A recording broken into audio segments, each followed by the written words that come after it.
How to Force Your Brain to Crave Doing Hard Things. Written by Joseph Ramsey and published by Audiobooks Haven. Science shows there's a hidden motivation switch located deep in the brain that unlocks a level of motivation more powerful than money, praise, or fame.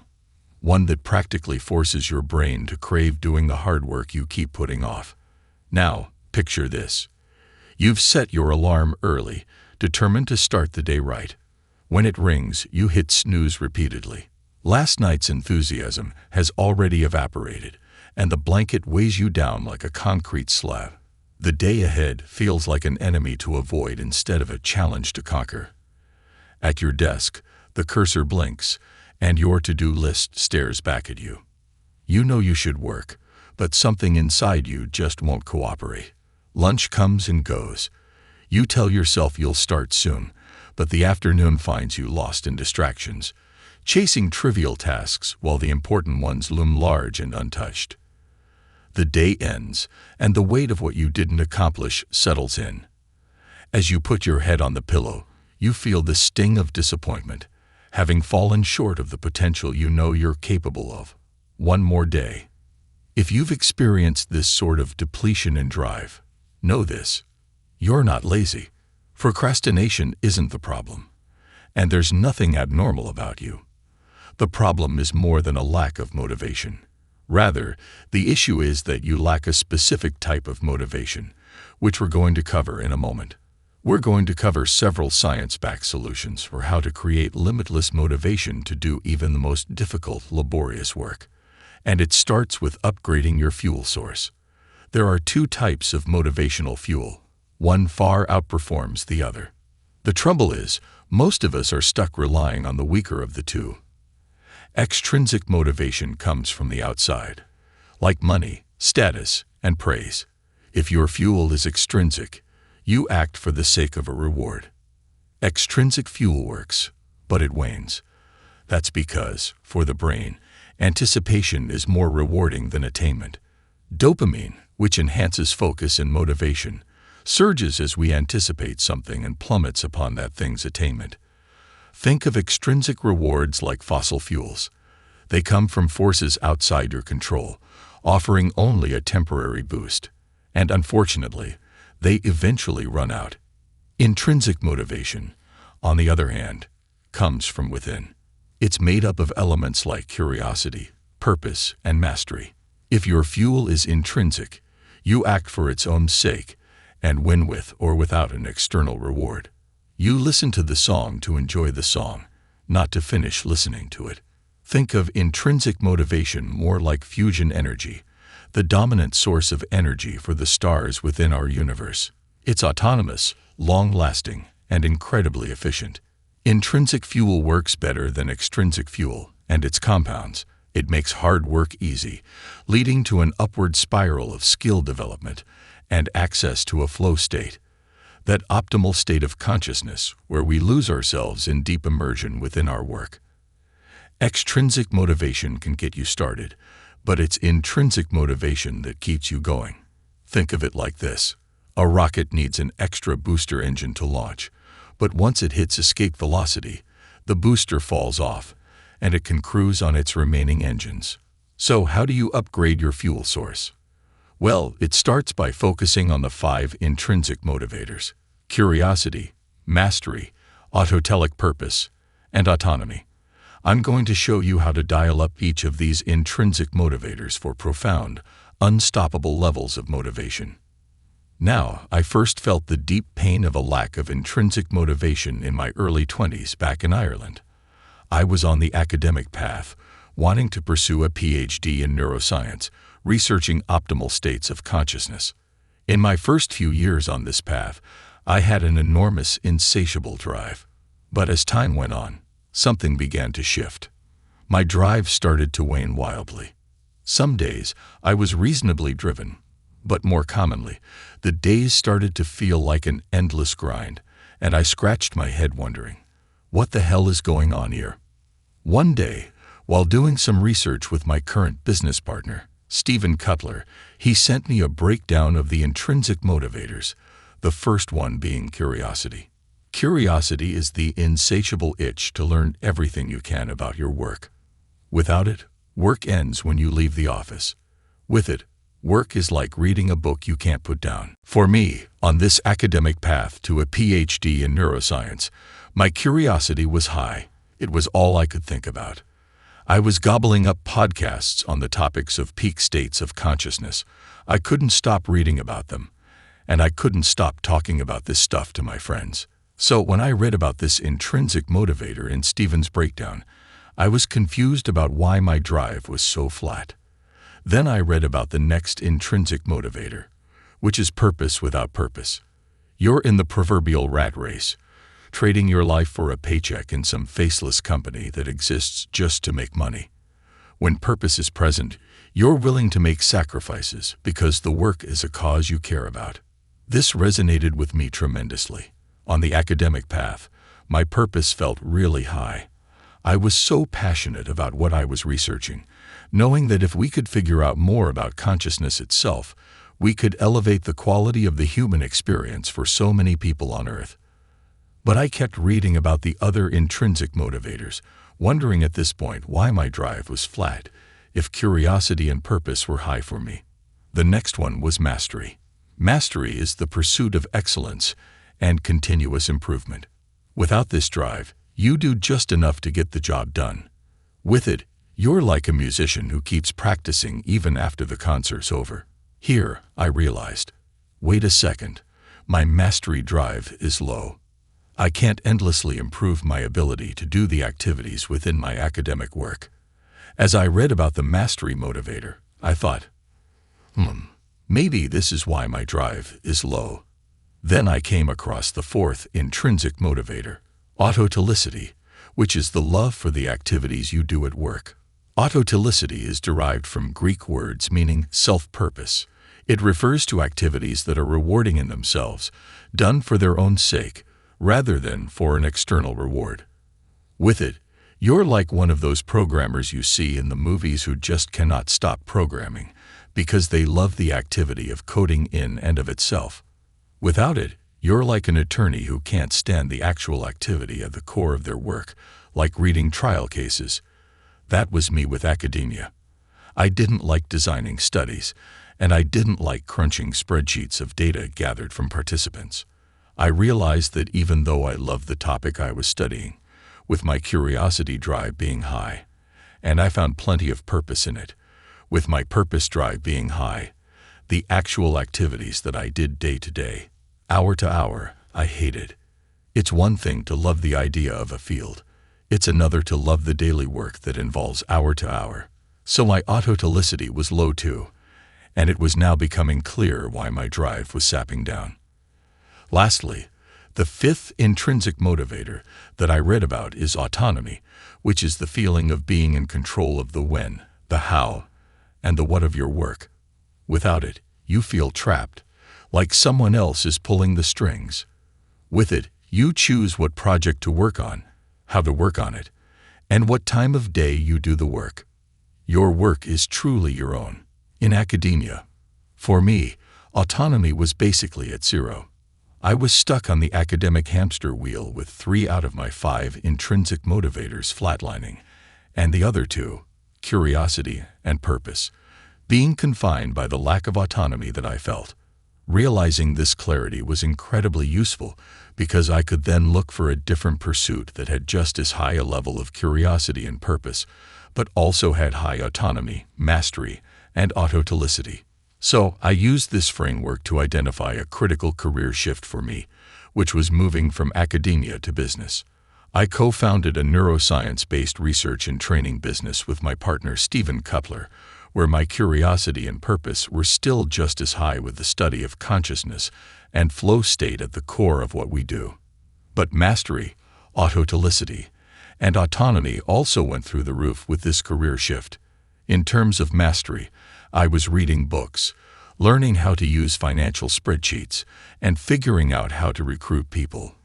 The skill development and mastery possibilities within the business had no cap, and any improvement I made improved the business with immediate feedback. I loved the startup hustle, the creativity it permitted, and the clear results of the work I put in, which supercharged the autotelic intrinsic motivator. Finally, I was in charge of when I worked, what I worked on, how I approached it, and how I designed the whole business as we built it. There were no academic guardrails to constrain me. I had full, unbounded autonomy. Within this business, my love for researching optimal states of consciousness found a new expression, one where curiosity, mastery, autotelicity, purpose, and autonomy were finally aligned and dialed up to their maximum degree. Now, why are these intrinsic motivators so powerful, so potent for our drive? Well, first, having high levels in each releases performance-enhancing neurochemicals like norepinephrine, dopamine, and acetylcholine, and they also lower cognitive load. Both of these mechanisms enhance focus and drive flow state, this optimal state of consciousness where we feel our best and function at our best. And within the flow, you get an additional cascade of neurochemicals. Endorphins, serotonin, anandamide, and even oxytocin in group flow states flood the brain. Now, here's the crazy part. The intrinsic motivators get you into flow. They do, but flow itself then compounds your intrinsic motivation. This means that a virtuous cycle can begin where the more motivated you become, the more flow you get. And since flow is the epicenter of intrinsic motivation, it compounds your motivation even further, leading to more flow. And on the cycle goes. Once you can get in the vice grip of this virtuous cycle, where intrinsic motivation is feeding flow, and flow is feeding intrinsic motivation, you become unstoppably driven. This is why titans of industry like Elon Musk and Bezos can sustain extreme motivation for multiple decades straight. You see this in every field, though. Einstein's lifelong curiosity led to groundbreaking discoveries like the theory of relativity, and Marie Curie's curiosity and purpose led to pioneering radioactivity research and 2 Nobel Prizes. Van Gogh's autotelicity created iconic and celebrated works of art, and athletes like Michael Jordan and Serena Williams were driven by mastery and autonomy, earning Jordan 6 NBA championships and 23 Grand Slam titles for Williams. So, what do all these peak performers have in common? Well, their intrinsic motivators are locked in and maxed out consistently, with intrinsic motivation feeding flow and flow feeding intrinsic motivation back, the cycle compounding on itself decade after decade, ratcheting their drive up and up over time. So let's dive into these 5 intrinsic motivators and untangle them a little bit more for you in a way that allows you to start thinking about how you can dial each of these 5 up within your professional life to access unstoppable motivation. Curiosity. What you explore. You've likely had times when you were supposed to be doing something else, but your mind kept wandering to that one fascinating topic. Wherever your mind drifts is a compass to your curiosity.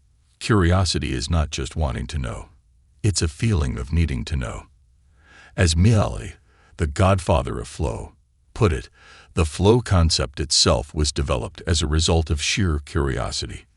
It was the fruit of pure research, motivated only by the desire to solve an intriguing puzzle in the mechanism of human behavior. From a neurological perspective, curiosity activates the brain's reward system, releasing dopamine, which increases attention and pleasure in learning. Mastery. What you improve. This is the ability to endlessly improve at what you do. If you've ever gotten really into a sport, one of the things that wrapped you up within it was likely the thirst to be better today than yesterday. That's mastery. Ever rewatched that killer presentation you absolutely crushed, just to analyze your craft? Or spent an evening journaling, breaking down a recent project's successes and failures? You don't just want to relive the win. You want to understand how to make the next game even better.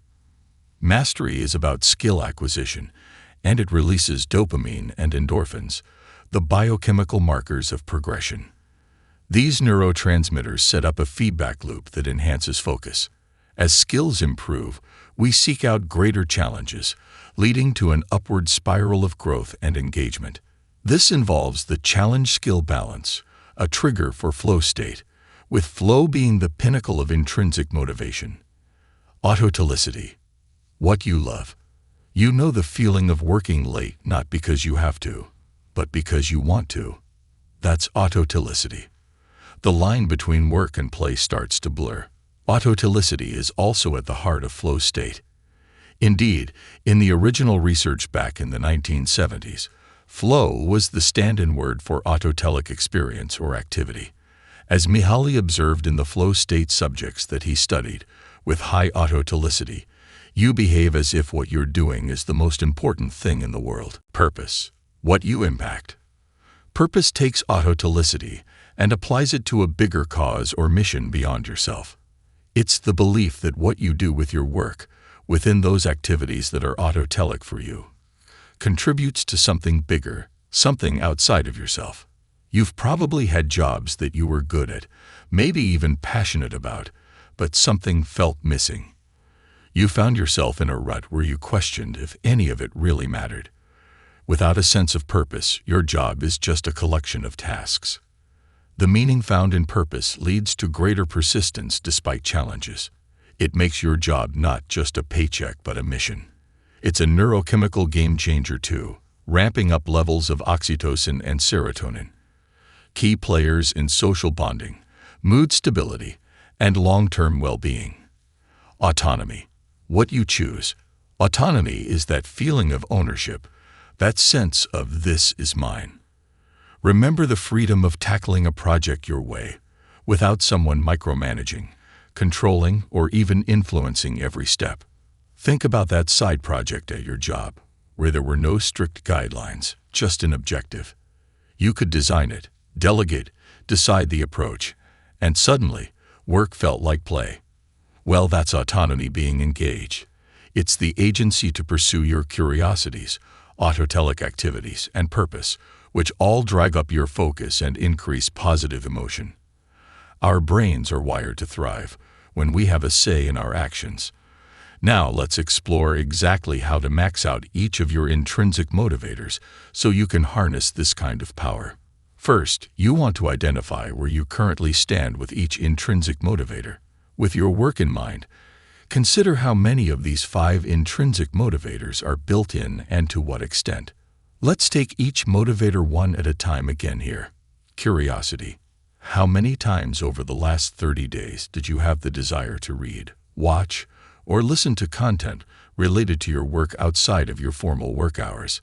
To boost up your curiosity motivator, if it's low or if you know it could be higher, you need 2 things. 1. Leverage from learning. This means that the knowledge you gain as you learn something has a positive impact on your work. You learn something new, implement it, and you can see tangible positive results from having done so. The second thing is immediate feedback from learning, which is a flow trigger. This involves seeing the direct consequences of your applied learning, ideally in real time. Back when I was in academia, I didn't read about study design because, if I had, it wouldn't have made a difference. I wouldn't have gotten any better, and it wouldn't have sped up my progression. However, when I switched to business, I consumed 5 business books a week, and this is because everything I learned and every single model or insight I had resulted in tangible breakthroughs in the business that day, often hours after reading, which then further compounded the curiosity motivator. So, for the curiosity motivator to be high, by learning something and applying it to your work, something meaningful has to happen. You need to see a direct coupling between cause, the learning, and effect. If this isn't happening now, change something within your work such that investing in learning results in the maximum amount of immediate feedback or positive impact and progression possible. Next up is mastery. Looking back at the last month, to what degree did you feel the desire to endlessly improve at the skill set that's required for your work? And to what degree will that make a difference to your ability to succeed at it? So, here's how to crank the knob of the mastery drive up. Identify all the skills and sub-skills that will advance your long-term goals at work as a result of mastering them. Then learn and practice those skills explicitly with deliberate practice, as if you're a professional athlete or musician. That is, practice the skill on the edge of your comfort zone, and correct your mistakes continuously until you habituate new behavior on a neurophysiological level. If you can't get better at the skills involved in your work, you may need to consider a career shift entirely, choosing something that has unlimited possibilities for mastery baked deep within it. Now, autotelicity. In the last 30 days, how often did you spontaneously dive into one of the core activities within your work without any obligation, without a deadline or formal work hours or meeting pushing you? Just you deciding, I kind of feel like doing this now. Another way to assess your autotelic level is to ask, how often have you found that when you weren't doing one of the main activities within your work, you were craving to do it? In academia, my passion for the day-to-day research tasks was low. But as an entrepreneur, in and outside work hours, I kept working, learning how to do sales and marketing and figuring out how to manage and lead people. So, here's the counterintuitive and simple way to boost autotelicity. Don't focus solely on what you like to do in and of itself. Instead, consider a simpler question. What am I good at? Here's the thing. You're naturally much better at some things than others. You have innate strengths that make certain tasks feel less like work and more like play to you, uniquely. It's easier to build a career around things you are uniquely good at, around strengths than things you happen to love doing. For example, if all you like doing is playing video games, it might be a little tough to make a viable career out of that. So the key here is to trust that if you do things you're good at, over time you will forge autotelicity within those activities. That's because the research shows that strengths are a trigger for flow, and the more time you spend in an activity while in flow, the more you come to love that activity. Now, purpose, the next one. So the first thing to do here is a gut check. Ask yourself, at a basic level, does the organization I work within or the work I do have an obvious purpose attached to it at all?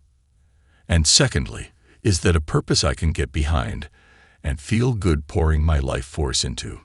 If so, it's a good starting point. If not, if you're stuck in a role or with a company that doesn't align with your values or anything you find meaningful, you may need to switch careers entirely.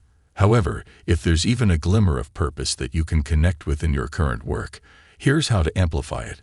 Positive psychology research shows that a well-articulated purpose and a clear correlation between that purpose and your work drive up both motivation and job satisfaction. So, start by distilling your life's mission into one laser-focused sentence. For instance, advance technological innovation for global good. Then, every day, next to each work task, identify how it links to your purpose. And lastly, we've got autonomy. So, think about it over the last 30 days, the degree to which the how, the what, the why, or the when related to your work felt like it was something in your control, something you chose. For example, could you decide whether to work on Project A or Project B, or choose whether to start your day in the morning or later in the afternoon? Could you work on it in your own way without being supervised or micromanaged? Now, there are two ways that you can increase autonomy. One way is perceptual, the other is literal. First, I want you to zoom out and swap the current context of your work into a context that you have owned and determined. That means making the kind of crappy, low-autonomy job or role that you may have right now one part of a key step within a broader life trajectory. A life trajectory you are choosing and designing. Even if the thing you're doing right now has low autonomy, by embedding it within a bigger journey that you're shaping and controlling yourself, you boost autonomy in the present by making it a stepping stone to a broader staircase that you've designed. This makes a low autonomy role, like being a junior sales rep, higher in autonomy at the macro level, because all of a sudden you're learning the skills you need to start your business in 3 years, or whatever your life journey entails. Now, another counterintuitive way to increase autonomy is through exercisable autonomy, or what we like to call FU autonomy. You've heard of FU money. Same principle here. Gain FU skills, an FU network, and FU knowledge. This will create a backdrop of choice, a backdrop of optionality that allows you to pursue other options at any given moment and thus thrive as a result. You can stop what you're doing and exercise this autonomy anywhere, at any time. This takes the edge off whatever lack of autonomy you feel at work, because you know you can bounce and get something equally good or better at any moment. And the best part is you don't need total autonomy to boost this intrinsic motivator at work. Most of your work doesn't require autonomy, but you need a high degree of autonomy within a narrow part of it. So focus on the smallest part of your work life that you can control without question. And outside of work, spend an afternoon per week on something you do fully own. It's all the autonomy you need, and it's doable to land that amount of autonomy. So start with whichever intrinsic motivator is lowest, and then juice it up. Raising one motivator can give you the energy required to raise the rest. If you measure each motivator on a scale of 1 to 10, the goal is to boost each intrinsic motivator by 5 points per year until you hit 50, where you're maxed out on each of the 5 intrinsic motivators. Then you want to sustain at that level, but you should know that these won't always remain in balance. You'll always be upgrading your motivational stack based on what your work requires or the natural ebbs and flows and shifts that occur within your working life. As you upgrade your motivational fuel source from extrinsic to intrinsic, you make it easier to pinpoint the reasons for dips or surges in your motivation. If I ever find myself wanting to lounge in bed in the morning for multiple days in a row, I know it's because something is off within my intrinsic motivational stack. Because even through illness, grief, and life's natural turbulence, when my motivations are aligned, I'm eager to engage with work every day. Eventually, you'll be able to check in on each of these 5 intrinsic motivators as easily as you can feel your heartbeat and course correct as needed. And when you upgrade your fuel source like this, you end up going to bed so excited to wake up in the morning that you feel like a kid on Christmas Eve. Working hard becomes irresistibly easy. Like a video gamer, you can solve complex problems for hours on end, exerting like crazy yet feeling no conscious effort. On top of that, as intrinsic motivation increases, extrinsic motivation dissipates, which is a good thing. That's when the magic happens, because extrinsic motivation can make you a slave to arbitrary success metrics, external rewards, and the fear of failure. You also fall prey to feeling like you never have enough. Extrinsic motivation makes the journey to success a constant grind, turning every achievement into a short-lived high, quickly replaced by a new craving or worry. But once intrinsic motivation takes over, you become untouchable. The need for external sources of pleasure and happiness derived from outside variables starts to melt away, making you less likely to be manipulated by external rewards or to behave and make decisions influenced by things like money, status, and punishment. One way to think about this is that you almost develop this Zen warrior-like trait, where you have the detachment of a monk with the engagement of a warrior. You're detached from the trappings of the external world, money, status, fame, but obsessed and engaged with the work itself, without being swayed by what others think or expect from you. This is a sublime, imperturbable mode of consciousness, where you want nothing but the desire to be in flow, engaging in the work itself. As the godfather of flow put it, this is autotelic motivation because its goal is primarily the experience itself, rather than any future reward or advantage it may bring. This state of self-containment makes you increasingly immune to the types of suffering that derail so many lives. The intrinsically motivated monk-like warriors chase mastery over money, purpose over position, autotelicity over applause, curiosity over conformity, and autonomy over approval. As you level up your intrinsic motivation, you'll tap into flow state with way more frequency. But to cleanly enter and exit flow every day without burning out, it also requires mastering the flow cycle. Thanks for listening to this from Audiobooks Haven.